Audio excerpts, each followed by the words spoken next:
নমস্কার বন্ধু, আমি দেবাশিস। তো আজকে হচ্ছে শনিবার, এখন বাজে হচ্ছে 1:36।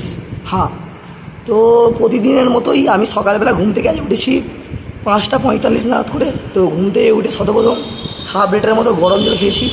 খাওয়া দাওয়ার 10-15 মিনিট বাদে ফের আমি হাফ লিটার কি 700 ml মতো ঠান্ডা জল খেয়েছি, নর্মাল ওয়াটার। খাওয়া দাওয়ার পরে তো আমি যে কাজটা করি, বাজারে একটা কাজ করি, বাজারে গেছি। তারপরে ঘন্টাখানেক বাদে আমি ফার্স্ট মিল মর্নিংয়ে নিই 100 গ্রাম মতো ওটস, সাথে 2 কলা, 2 খেজুর, সাথে অল্প করে আম ছিল টেস্টের জন্যে, আর তার সাথে 2 ডিম ভাজা।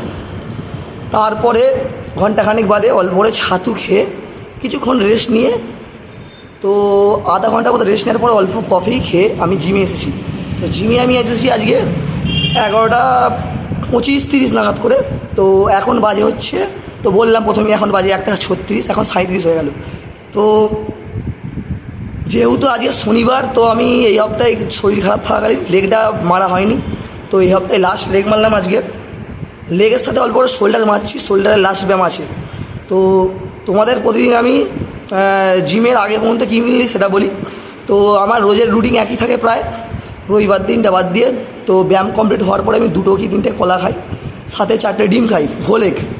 তো তারপরে বাড়ি যাওয়ার পরে আমি, তো আমার প্রতিদিন স্যালাড থাকে অল্প করে, অল্প স্যালাডে থাকে শসা গাজর, সাথে টোটাল 100 গ্রাম 4 রকম 25 গ্রাম করে, 25 গ্রাম রাজমা থাকে, 25 গ্রাম থাকে মুগ কড়াই, 25 ছোলা, আর 25 গ্রাম কাঁচা বাদাম। এগুলো সেদ্ধ করা থাকে, ওইটা আমি দুপুরবেলা খাই। তার ঘন্টাখানেক বাদে আমি রাত্রিবেলা চিয়া সিডটা ভিজে রাখি, ওটা খাই পুরোটা 1 লিটার মতো। তো খাওয়া দাওয়ার পরে আমি দুপুরের যে মিলটা হয়, আমি দুপুরে তো ভাত খাই না, তো দুপুর বেলায় যেটা আমার বাড়ির খাবার হয় সেটা আমি 5:30 নাগাদ খেয়ে নিই।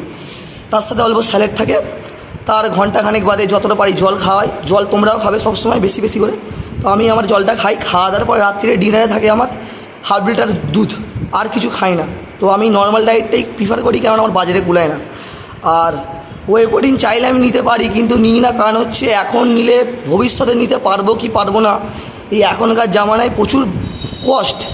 তো আমি প্রিফার করি যে 100 টাকার whey protein, minimum 1 scoop way প্রোটিনের খরচা 100 টাকা পড়বে। তো ওই ওয়ে প্রোটিন আমি 1 স্কুপ না খেয়ে, তো ওই পয়সায় আমি মাছ বা মাংস নিয়ে গেলে আমার ফুল ফ্যামিলিতে 2 জন আছে, তো সবারটা দেখতে হবে না, খালি নিজের ফিটটা দেখলেই হবে না। তো ওয়ে প্রোটিন অলওয়েজ বেস্ট, কিন্তু আমার বাজারে কুলায় না, ওই জন্য আমি ন্যাচারাল ফুড থেকে নেওয়ার চেষ্টা করি প্রোটিন সোর্স। আর আমার বডি ওয়েট বেশি নয়, আমার 100 গ্রাম প্রোটিন হলে সারাদিনে কমপ্লিট হয়ে যায়। তো আমি তোমায় বলে দিলাম নর্মাল আমার রুটিনটা। তো আজকে আমি লেগের কন্ডিশনটা তোমায় দেখাচ্ছি। আর আমি তোমায় যেটা বলেছিলাম বডি ওয়েট হচ্ছে 58 kilo 200 gram weight, net weight. এটা নিট নয়, বলার ভুল, নিট নয়, খাওয়া দাওয়া সব করেছি। 58 কিলো 200 ওয়েট। তো লেগটা তোমায় দেখাচ্ছি আজকে।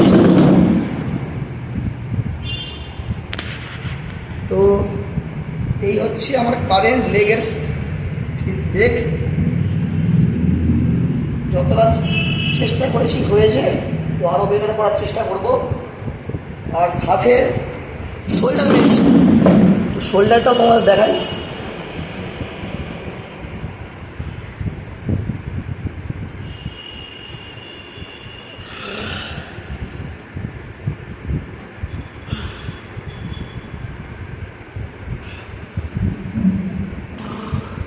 তো শোল্ডারে লাস্ট সেট মারছি। তো এবার বাড়ি যাব ব্যায়াম কমপ্লিট করার পরে। তোমরাও যে যার কাজ মন দিয়ে করো। তো জীবনে কিছু পেতে গেলে কিছু ত্যাগ করতে হবে, কিছু কম্প্রোমাইজ করতে হবে তোমাদেরকে। তো যে যার যেটা ভালো লাগে করো, মন দিয়ে পড়াশোনা করলে পড়াশোনা করো, যে যার লাইনে আছো নিজের একটা গোল রাখো, অ্যাচিভ করো। তো সুস্থ থাকো, ফ্যামিলির দিকে সাপোর্ট করো, ফ্যামিলির সবার দেখো। তো আশা করি সবাই সুস্থ থাকবে, ভালো থাকো। আজকের জন্য এইটুকুনি, টাটা বাই বাই। পরের দিনে এক নতুন ভিডিও নিয়ে আসার চেষ্টা করব। তো টাটা বাই বাই।